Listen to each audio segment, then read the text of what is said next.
Hey guys, welcome back to Foreign Bride 101. I'm Bud Patterson, Vice President of a Foreign Affair in Phoenix, Arizona, and I want to begin a new series of blogs on a topic that I've personally experienced a great deal. I wrote an article not too long ago, and it's an article that I usually bring out during my seminars. I've done seminars coast to coast to talk about international dating and the transition period that couples are in after a girl gets a fiance visa or a spousal visa and she comes to America for the first time. And I entitled the article, How to Make Your Foreign Bride Completely Miserable and Regret the Day She Ever Met You. Because there are all kinds of mistakes that guys can make in that process that can really screw up a good thing. So as it turns out, there's a new show on TLC you've probably heard of called 90 Day Fiance. And this is a show which focuses on about half a dozen couples or so that are in the fiance visa process. Great topic. And all I can say to TLC is, way to go, man. It is about time. It is a great topic for a reality TV show. There's very little information on the internet about the fiance visa process. How to get a fiance visa, when she gets a fiance visa, that whole transition period. And for those of you who didn't know, a girl gets a fiance visa from the U.S. Embassy in her country. She then has 6 months to enter the U.S. Once she enters the U.S., she has 90 days to be here, thus the title 90 Day Fiance. During that 90-day period, couples will get married and go on and have happy lives together. Or if for some reason it doesn't work out, and for a lot of couples it works out fabulously, but for a few couples it doesn't work out, and when it doesn't, she just goes back to her country within that 90-day period, and both the man and the woman in this case can go on and try again at a later time, either with someone else or with each other or something like that. So there's very little information on the internet to help couples learn about the fiance visa process and common mistakes that are made. And I think this is a great topic for a reality TV show. It's interesting that we're already 2 episodes in, and from the couples that they've selected, most of whom are very, very young and inexperienced in life and relationships in general, there's already a little bit of trouble in paradise. So I want to focus on one couple in particular. His name is Russ, and her name is Paola, and she's from Colombia. She's from a city in Colombia, and he's from Oklahoma, and he's a very, very nice guy.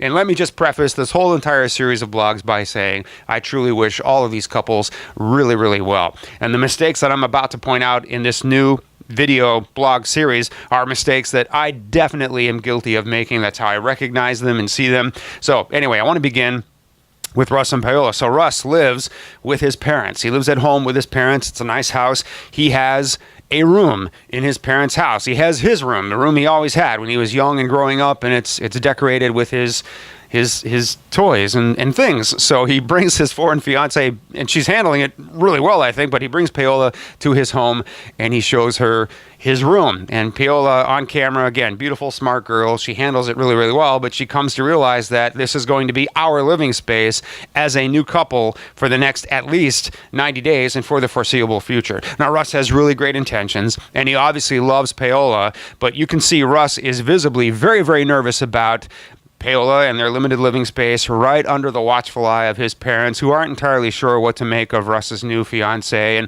And Paola seems pretty relaxed about the whole thing, but you can tell Russ is pretty nervous, and he should be. Because, guys, one of the mistakes that we make in the fiance visa transition process is not giving our girl in transition the opportunity to personalize her living space. This is so important, guys, and we never really think about it, but when a girl comes here for the first time, she's left her home, she's left her family, she's left her comfortable living space, and you want her to be as relaxed as possible. You want her to look around and see things that she likes and enjoys, and you want her to be focused on positive things so the two of you can get through the challenges that are going to naturally come up in the fiance visa process. And one of the ways you help a girl relax is to help her personalize her living space. Look, we're guys. We probably don't care about our sheets, our blankets, our towels. For the most part, we don't care what they are, what color they are, but this gives us an opportunity to look around and see, what do we have that we can get rid of? Dishes, towels, blankets, whatever, curtains. Get rid of them, donate them, and then when your girl comes, just say, hey, look, here's a list of things that we obviously need. Towels, sheets, bedding, plates, dishes, whatever. Let's go and get those. And honey, look, just pick what you like, and I'm probably okay with it. This gives a girl a chance to personalize her living space so that she feels like the two of you are living in your mutual space, not that she is uncomfortable uncomfortably occupying your living space. And I'm reminded of one of my favorite couples who were in the fiance visa process, and after the woman got her visa, in this case, she came, and before she got here, the gentleman bought a house. He had prepared it nicely for her. He was waiting for her to come. He was excited. And a few days after she got here, she calls us up, and she says, "What the heck is NASCAR?" And when we asked her why, she said, "I live in a NASCAR house, man. The curtains are NASCAR, the rugs are NASCAR, the bedspread is NASCAR, the toilet seat is a NASCAR toilet seat. What the heck is NASCAR?"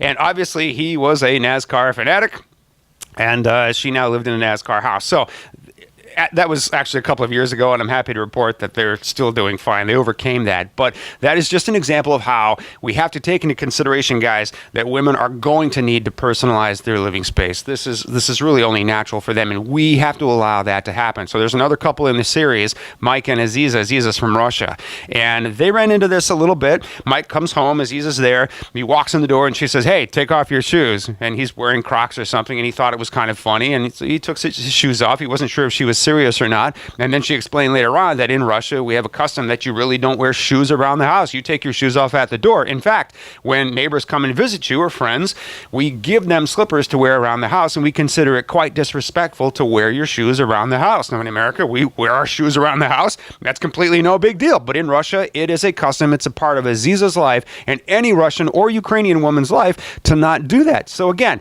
one of the things that we just have to do is open up, let the girl personalize her living space. Approach that with an open heart, because failure to do so is one of the things that we can do to make our foreign bride completely miserable and regret the day she ever met us. This TLC series is wonderful. It's going to give me plenty of opportunity to expand on topics and help you guys, and I look forward to doing that in our upcoming blogs. Thanks for watching.